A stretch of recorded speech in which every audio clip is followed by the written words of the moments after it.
اعوذ باللہ من الشیطان الرجیم، بسم اللہ الرحمن الرحیم۔ شروع کرتا ہوں اللہ پاک کے بابرکت نام کے ساتھ جو دلوں کے حال بہتر جانتا ہے۔ میری طرف سے دیکھتی آنکھوں سنتے کانوں سب کو السلام علیکم ورحمۃ اللہ وبرکاتہ۔ لاکھوں کروڑوں درود و سلام آقا دو عالم خاتم النبیین حضرت محمد مصطفیٰ صلی اللہ علیہ وآلہ وسلم پہ اور آپ کی آل پاک پہ۔ میرا آج کا موضوع انتہائی اہم ہے۔ کل جو اجلاس ہوا تھا سپریم کورٹ میں جوڈیشل کونسل کا، جس میں ان 6 ججوں کے بارے میں جنہوں نے سر عام ہماری خفیہ ایجنسی ISI پہ الزامات لگائے تھے، بغیر کوئی ثبوت مانگے کہ ثبوت لگائے، کوئی ثبوت نہیں تھا ان کے پاس، اور ان کے پاس یہ اختیار بھی تھا کہ وہ کیا نام ہے ان کو طلب کر کے نہ صرف اس افسر کو جو ان کو اس طرح کا حکم دے یا ان کو پریشان کرے یا ان کے کام میں مداخلت کرے، اس کو نہ صرف نوکری سے سسپینڈ کر سکتے تھے بلکہ اس کو گرفتار بھی کروا سکتے تھے۔ یہ اختیار ہونے کے باوجود جھوٹے الزام لگائے، ایجنسیوں کو، فوج کو بدنام کیا، عوام میں اور فوج میں نفرت پھیلانے کا ذریعہ بنے، ان کو کلین چٹ دے دی گئی۔ یہ تو حال ہے ججوں کا۔ اچھا، لاہور ہائی کورٹ کا چیف جسٹس جو موجودہ سپریم کورٹ کا جج بنا بیٹھا ہے، اس کو بھی کلین چٹ دے دی گئی۔ اس کے خلاف کیا اپلیکیشن تھی کہ اس کی بیٹی نے روڈ ایکسیڈنٹ میں، جس کو پوری طرح گاڑی بھی چلانا نہیں آتی تھی، 2 موٹر سائیکل سواروں کو کچل کے ان کو ختم کر دیا۔ ان کی زندگی، مطلب غریب بندے کی زندگی ایسے ہی ہے کہ جیسے ایک چلتا پھرتا روڈ کے اوپر کتا ہوتا ہے، اس سے زیادہ کوئی اہمیت نہیں رہ گئی ہے۔ میں آپ کو حقیقت بتا رہا ہوں کہ اس جج صاحب کے خلاف اپلیکیشن تھی کہ انہوں نے، جب پولیس ان کے پاس آئی تو انہوں نے ان کو دھمکیاں دیں اور ان کو منع کر دیا گیا کہ نامعلوم ڈرائیور کے خلاف مقدمہ درج کر لو اور نامعلوم گاڑی نمبر کے خلاف، بس اس سے زیادہ اور کچھ نہیں کرنا ہے۔ تو انہوں نے ایسا ہی کیا کیونکہ انہوں نے بھی اپنی نوکریاں بچانی تھی۔ تو یہ درخواست ان دونوں بچوں کے والدین، ایک چلا رہا تھا اور ایک جو پیچھے بیٹھا ہوا تھا وہ اس کا دوست تھا، دونوں کے والدین نے اپلیکیشن دی ہوئی تھی سپریم جوڈیشل کونسل میں کہ جج صاحب نے اثر انداز ہو کے ہمارے بچوں کے قاتلہ کو نہ صرف ایک دن بھی اریسٹ نہیں ہونے دیا بلکہ انہوں نے تعاون کرنے سے بھی انکار کر دیا تھا، تو ان کو بھی کلین چٹ دے دی گئی ہے۔ اس کے علاوہ جن 6 ججوں نے سپریم کورٹ میں 8 ججوں نے سپریم کورٹ میں بن مانگے وہ سیٹیں دی تھی اس کو پی ٹی آئی پٹیشنر ہی نہیں تھی، پٹیشنر تھا الیکشن کمیشن۔ یہ تو ایسے ہی ہوا نا کہ کوئی بینک کسی بندے کو، راہ چلتے بندے کو بلا کے کہ آؤ بھائی ہم تو تمہیں 4-5 کروڑ قرضہ دیتے ہیں۔ یہ وہی مثال ہو گئی ہے۔ ان کو بھی کلین چٹ دے دی گئی ہے۔ خیر ہے جی، کوئی بات نہیں، یہ جج ہے۔ اچھا، عائشہ ملک کے بارے میں یہ افواہ ہے، وہ حالانکہ یہ جو آئینی بینچ بنا ہے اس میں بھی اس کو شامل کر لیا گیا ہے۔ اس کے بارے میں ایک افواہ بڑی تیزی کے ساتھ گرم ہے کہ وہ استعفیٰ دے رہی ہے، کیونکہ وہ بھی اسی گروپ کا ہی حصہ ہے نا، جو یہ بکاؤ گروپ ہے، جو عالمی طاقتوں کا ایجنٹ ہے، یہ اسی گروپ کا ہی حصہ ہے۔ پھر کہتے ہیں جی ہمارے خلاف میں بولتا ہوں۔ بھائی میں کیا کروں، مجھے مجبور کر دیا جاتا ہے۔ میرا جو یہ صحافت کا شعبہ ہے نا، یہ اس وقت تک ہم حلال نہیں کر سکتے ہیں جب تک کہ ہم حق عوام کے سامنے نہیں رکھیں گے۔ ہمارا کام ہے تصویر کے دونوں رخ دکھانا۔ اگر جج اچھے کام کریں گے، حکومت اچھا کام کرے گی، وزیر اچھے کام کریں گے، آرمی اچھے کام کرے گی، تو ہم اس کو اپریشیٹ کریں گے۔ اگر غلط کام کریں گے تو ہمارا فرض بنتا ہے کہ اس کو بھی عوام کے سامنے لا کے رکھنا، اس کی چاہے ہمیں جتنی بھی سزا ملے اس سے نہیں گھبرانا چاہیے۔ وہ اللہ کی ذات پاک انصاف پسند ہے، اس کا ترازو صرف انصاف تولتا ہے، تو ہمیں صرف اس سے ڈرنا چاہیے، کسی انسان سے نہیں۔ میں تو سروائے اللہ کے کسی سے بھی نہیں ڈرتا ہوں۔ 75 سال کا ہو گیا ہوں، بونس پہ چل رہا ہوں، جو رات قبر میں ہے وہ باہر تو آ نہیں سکتی ہے۔ تو اس کے علاوہ دیکھیں کس طریقے سے اچھا، یہ عائشہ ملک کے بارے میں آپ لوگوں کو ایک بات بتا دوں کہ میں کنفرم ذرائع سے گارنٹی کے ساتھ کہتا ہوں کہ اس کے رجسٹری چیک کر، اس کے کاغذات چیک کروائے جائیں، اس کے سرٹیفکیٹ چیک کروائے جائیں۔ اس نے ایک دن بھی وکالت پڑھی ہی نہیں، گئی ہی نہیں کسی کالج میں، نہ وکیل بنی ہے۔ وکیلوں سے جج بنتے ہیں نا، یہ اس نے ایک دن بھی پریکٹس کی ہی نہیں۔ اگر یہ بات جھوٹ ہو تو میں ہر قسم کی سزا کے لیے تیار ہوں، یہ کنفرم ذرائع سے بتا رہا ہوں۔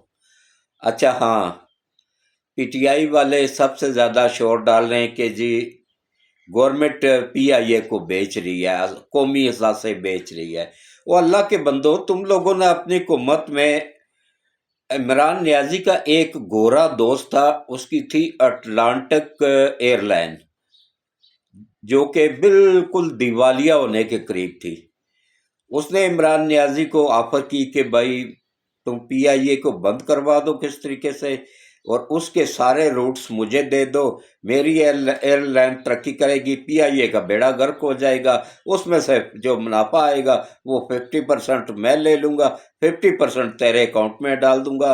اس نے کہا جی، عمران نے کہا میرے اکاؤنٹ میں نہ ڈالیے گا، یہ کنفرم ذرائع سے میں بتا رہا ہوں۔ اس نے کہا جی حلیمہ کے اکاؤنٹ میں ڈال دیجیے گا، میری بہن ہے جو، ابھی بھی امریکہ میں دیکھ لیں حلیمہ کا اکاؤنٹ، جب یہ دورے پہ گیا تھا نا کشمیر کا سودا کرنے، یہ اس وقت کی بات ہے۔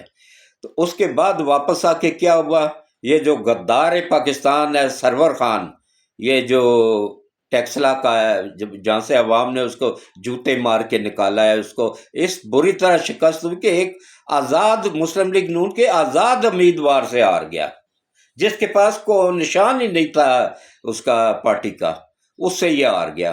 اس طرح عوام نے اس کو ذلیل کیا ہے۔ اس نے کیا کہا کہ اس نے اسمبلی کے اندر فلور پہ کھڑے ہو کے کہا کہ بھائی پی آئی اے کے تو جتنے بھی پائلٹ ہیں ان کے لائسنس ہی جعلی ہیں۔ اب پوری دنیا میں تھرتھلی مچ گئی کہ بھائی کروڑوں لوگ سفر کرتے ہیں، پوری دنیا میں اس کی فلائٹیں جاتی ہیں، اور سب سے بڑا روٹ اگر کسی کے پاس ہے تو وہ پی آئی اے کے پاس ہے۔ صرف پی آئی اے کے پاس کیا، ایسے غدار لوگوں کی وجہ سے اس کو نقصان ہوا ہے۔ اچھا، اس پہ مکمل پابندی لگ گئی جی پی آئی اے پہ، تو تمام ممالک نے داخلے ہی بند کر دیے اپنے ممالک میں، صرف وہ اندرون ملک کی چل سکتی تھی عمران نیازی کے دور میں۔ اس طرح اس ظالم درندے نے ملک کو تباہ کیا ہے، پی آئی اے کو تباہ کیا ہے۔ اب یوتھ قوم کہہ رہی ہے نا جی گورنمنٹ نے، اور یوتھ قوم غور سے سنو، میں کنفرم ذرائع سے بتا رہا ہوں، ابھی گوگل سرچ کرو، یہ سرور خان نے عمران نیازی کے کہنے پہ جھوٹا الزام لگایا تھا، بعد میں وہ ساری ڈگریاں چیک کی گئیں اور ساری کی ساری ایک نمبر اور اصلی، ان کے لائسنس چیک کیے گئے وہ ایک نمبر اور اصلی، میٹرک سے لے کے جہاں تک انجینئرنگ کی تعلیم حاصل کی گئی تمام انجینئروں کے چیک کیے گئے وہ اصلی اور ایک نمبر۔ تو پھر یہ صرف اٹلانٹک ایئر لائن کو فائدہ پہنچانے کے لیے کہ بھائی یہ عمران نیازی کے دوست کی ہے، پی آئی اے کو تباہ کیا گیا تھا۔ یہ کچھ تو ہمارے ملک کے ساتھ ہوتا رہا ہے۔ اب یہ امید لگا کے بیٹھے ہوئے جی ٹرمپ آئے گا تو وہ نیازی کو باہر نکال دے گا۔ انشاءاللہ یہ میری بات لکھ کے رکھ لیں کہ وہ کبھی نہیں نکالے گا، کیونکہ ہر ملک کا اپنا مفاد ہوتا ہے۔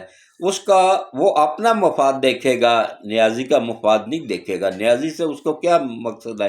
ہاں یہ ہے، یہ وہ کریں گے کوشش جو اسرائیل بھی کر رہا ہے، امریکہ بھی کر رہا ہے، اور انگلینڈ بھی کر رہا ہے، بلکہ یورپ پورا ہی کر رہا ہے کہ کسی طرح یہ ہمارا ایجنٹ ہے، اس کو بچایا جائے، اس کو واپس نکال کے امریکہ، انگلینڈ یا اسرائیل بھیج دیا جائے، جو اس کا اصل ٹھکانہ ہے۔ سسر اس کا یہودی ہے، اور یو تھرڈ، غور سے سنو دونوں کانوں کے پردے کھول کے، اس کا سسر جو ہے نا وہ یہودی ہے، اس کی بیوی جمائمہ یودن ہے، وہ پہلے بھی یودن تھی، کنفرم میں کہہ رہا ہوں، لکھ کے دینے کو تیار ہوں کہ شادی کے وقت بھی وہ یودن تھی۔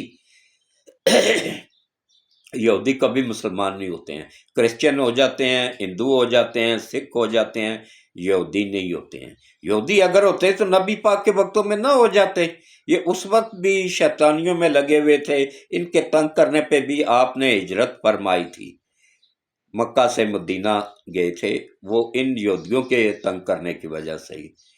تو یہ نہیں مسلمان ہوتے ہیں۔ الٹا اس نے کیا کیا، عمران نیازی کے البتہ واللہ علم کہ اس کے ہیں بھی ہے یا نہیں ہے، کیونکہ وہ تو عیاش ٹائپ عورت تھی، وہ اب بھی عیاش ٹائپ ہی ہے۔ تو یہ کہہ رہے ہیں نا یہاں پہ وہ نون لیگ والوں کی وجہ سے نہیں ٹھہری تھی۔ وہ اللہ کے بندو، جو یہاں پہ جس طرح کو اس کو لباس پہنایا جا رہا تھا، اس لباس میں وہ تنگ تھی، اور اپنی عیاشیوں کی وجہ سے تنگ تھی، اس لیے وہ یہاں سے بھاگ گئی تھی۔ اور اس کا مقصد بھی اور نہیں تھا، اس کا مقصد تھا کہ ایک دو بچے پیدا کرو اور اس کے بعد بچوں سمیت واپس ادھر شفٹ ہو جاؤ، ان بچوں کو بھی یہودی بناؤ، خود بھی وہ تو پہلے سے ہی یہودن تھی، وہ اب بھی یہودن ہی ہے۔ اچھا، اب عمران نیازی کے دونوں بچوں کو وہ لے کے، بلکہ تینوں بچوں کو، بیٹی کو بھی، ہاں بیٹی اس کی کرسچن ہے لیکن ہندوؤں کی عبادت گاہ میں جاتی ہے عبادت کے لیے، ہندو نو سوری اس کے یہودیوں کی عبادت گاہ میں جاتی ہے۔ اب وہ بھی تقریباً یہودن ہی بن گئی ہوئی ہے، کیونکہ اس کو مذہب سے کوئی لگاؤ نہیں ہے اس کی بیٹی کو۔ تو اب دیکھیں کس طریقے سے جو شخص اپنے بچوں کو مسلمان نہیں بنا سکا، ان کی تربیت صحیح نہیں کر سکا، اچھا وہ بھی اس کو اپنا ملازم یا اپنا ایجنٹ سمجھتے ہیں۔ اگر باپ سمجھتے ہوتے، 1.25 سال 1.5 سال سے باپ کسی کا جیل میں بند ہو اور اس کی اولاد اسے ملنے ایک مرتبہ بھی نہ جائے، کبھی کسی نے سنا ہو تو مجھے بتائیں کمنٹس میں کہ ہاں جی ہم نے سنا ہے فلاں بندے کے بیٹے تھے لیکن اس سے اتنے سال ملنے ایک مرتبہ بھی نہیں گئے، جاتے ہیں۔ ہاں باپ کے کرتوت صحیح ہو تو، اگر باپ ایسا کوئی الٹا سیدھا کام کر کے گیا ہو تو پھر وہ نہیں جاتے ہیں۔ تو اس کو تو وہ باپ سمجھتے ہی نہیں ہیں، وہ سمجھتے ہیں ہمارا ایجنٹ ہے، ہمارا ملازم ہے، بس اس سے زیادہ وہ اہمیت نہیں دیتے ہیں اس کو۔ کبھی کوئی یوتھیا بتا دینا کہ کبھی وہ عمرہ کرنے گئے ہوں یا کوئی ویڈیو ان کی نماز پڑھتے ہوئے ہے تو بتاؤ، وہ نہیں ہے مسلمان۔ یہ بھی فرضی نمازیں، دکھاوے کی نمازیں پڑھتا تھا، یہ بھی مسلمان نہیں ہے۔ اس کا اس فرقے سے تعلق ہے کہ جس کو پاکستان کا آئین کافر قرار دے چکا ہے، آئین میں لکھا ہوا ہے کہ یہ فرقہ کافر ہے، یہ اس کا اس فرقے سے تعلق ہے، کیونکہ اس کا عمران نیازی کا سکا نانا مرزا غلام احمد قادیانی کا 13واں خلیفہ تھا۔ تو اس سے آپ اندازہ لگا لینا کہ ہم کون سی طرف جا رہے ہیں۔ اللہ کے بندو، یہ کسی کا گھر ڈھونڈنے کے لیے ہم گوگل سرچ کرتے ہیں یا کوئی معلومات لینے کے لیے، تو یہ سیاسی جماعتیں جتنی بھی ہیں، میں کسی کی کوئی میری فیوریٹ نہیں ہے، میرا کام ہے سچ دکھانا۔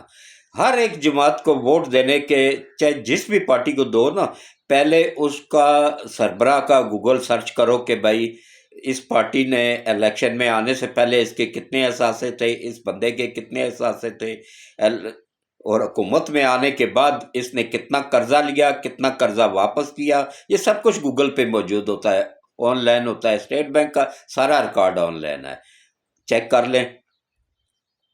اس نے 75 سال کے قرضوں کو 4 پونے 4 سال میں ڈبل کر دیا تھا، اور ایک اینٹ تک کہیں نہیں لگی۔ وہ پیسہ کہاں گیا؟ وہ یہ کرپٹ ججوں کو کھلا کھلا کے نا، تو ان سے وہ فیور لے لیتے ہیں، ضمانتیں لے لیتے ہیں۔ اب اسلام آباد ہائی کورٹ کے ایک جج صاحب فرما رہے ہیں کہ جی میں ایک وقت بناؤں گا کہ جو جیل میں جا کے دیکھے گا کہ بھائی اس کو مرغے کھلا رہے ہیں، اس کو دیسی گھی کھلا رہے ہیں یا نہیں کھلا رہے ہیں، اس کو فوری طور پہ مرغے کھلاؤ، دیسی گھی کھلاؤ، اور اس کو سہولتیں دو، اس کو مزید بڑی 3 4 اور بارکیں توڑ کے اس کو ٹہلنے کے لیے جگہ بنا کے دو، اس کو وہ پورا جم خانہ بنا کے دو۔ اس طرح کے تو یہ کرپٹ جج وہ کر رہے ہیں، پھر کہتے ہیں جی میں ان کے خلاف بولتا ہوں۔ میں کیا کروں؟ میرا پیشہ مجھے اس چیز کی اجازت نہیں دیتا کہ میں اس پہ پردہ ڈالوں۔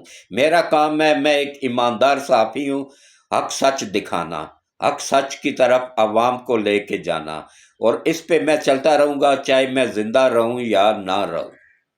جو رات قبر میں ہے وہ باہر نہیں ہو سکتی۔ ویسے بھی 75 سال کا ہو گیا ہوں، بونس پہ چل رہا ہوں۔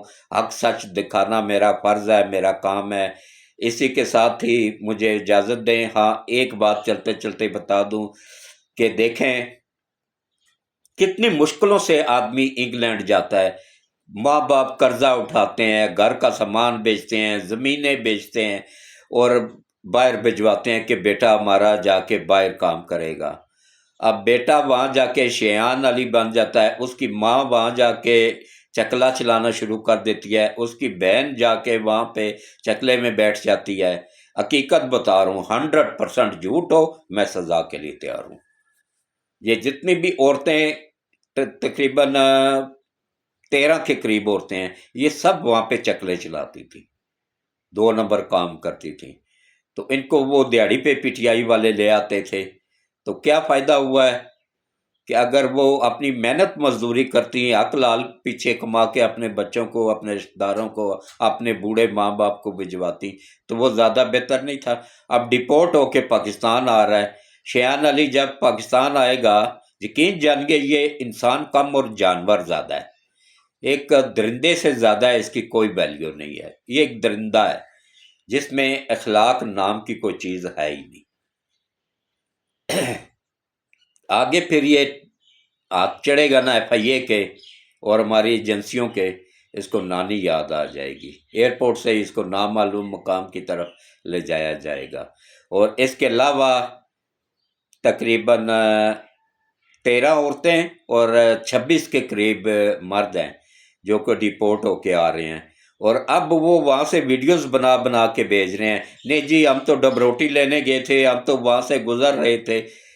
یہ گوگل آپ ابھی سرچ کر لیں، ان سب کی ویڈیوز موجود ہیں جس میں وہ سختی کے ساتھ تردید کر رہے ہیں، نہیں جی ہم تو تھے ہی نہیں، ہم تو وہاں سے گزر رہے تھے، خالی ہم نے تو کچھ کیا ہی نہیں، ہم پھر بھی معافیا مانگتے ہیں، ہمیں معاف کر دیا جائے، ہم آئندہ سے وعدہ کرتے ہیں کہ پی ٹی آئی کے کسی اس میں بھائی پہلے سوچ لیتے نا کہ بھائی تم لوگوں کے ماں باپ نے کتنی مشکلوں سے تم لوگوں کو بھیجا۔